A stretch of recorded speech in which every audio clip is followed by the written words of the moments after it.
రహస్య క్రైస్తవులుగా ఉన్నారు. మరి చాలామంది సేవకులు ఉన్నారు.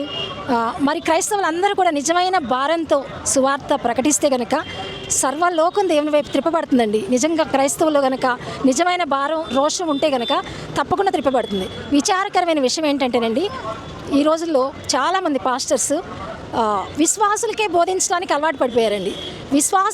విశ్వాసులకు బోధించినంత మాత్రాన వాళ్ళు బలపడవచ్చు, వాళ్ళు ఇంకా ఉద్యమం కలిగి కొనసాగొచ్చేమో, కానీ వాళ్ళు ఎలా అయినా సత్యసువార్తను అంగీకరించారు, వాళ్ళు ఎలా అయినా బలపడతారు, ఎలా అయినా వారి రక్షణలో నిలుస్తారు.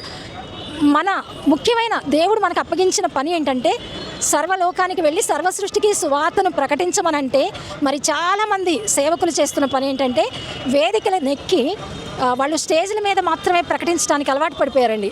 మరి నశించిపోతున్న ఈ జనాలకి ఎవరు రక్షణ సువార్త ప్రకటిస్తారండి? రక్షణ సువార్త ప్రకటించేవారు చాలా బహుకొద్ది మందిగా ఉన్నారండి. నిజంగా క్రైస్తవులు అందరూ కూడా, క్రీస్తును అంగీకరించిన ప్రతి ఒక్కరూ కూడా సువార్త నిమిత్తమై పాటుపడితే ఈ సర్వలోకంలో సత్య సువార్త చాలా బహుగా ఫలిస్తుందండి. ఆది అపోస్తులు ఎంతగానో ప్రయాసపడబట్టి ఈ లోకంలో మనకి ఈ సువార్త అంది. మనం ఈ రీతిగా ఇప్పుడు మనం సువార్త ప్రకటించగలుగుతున్నాం. అదే రీతిగా ప్రతి ఒక్కరు కూడా నేను మనవి చేసేది ఏంటంటే, ప్రతి ఒక్క పాస్టర్ అయినా అవ్వచ్చండి, వాళ్ళు ఎలాంటి వాళ్ళైనా అవ్వచ్చు, కానీ క్రీస్తును అంగీకరించిన ప్రతి ఒక్కరూ కూడా సత్య సువార్తను నశించిపోయే జనాంగానికి అందించవలసిందిగా, మరి సంఘాలు నడిపిస్తున్న వారు సంఘాల్లో ఉన్న విశ్వాసులను మంచి శిష్యులుగా తయారు చేసి ఈ లోకంలోనికి సువార్తను అందించేవారుగా పంపించవలసిందిగా మనవి చేస్తున్నారండి.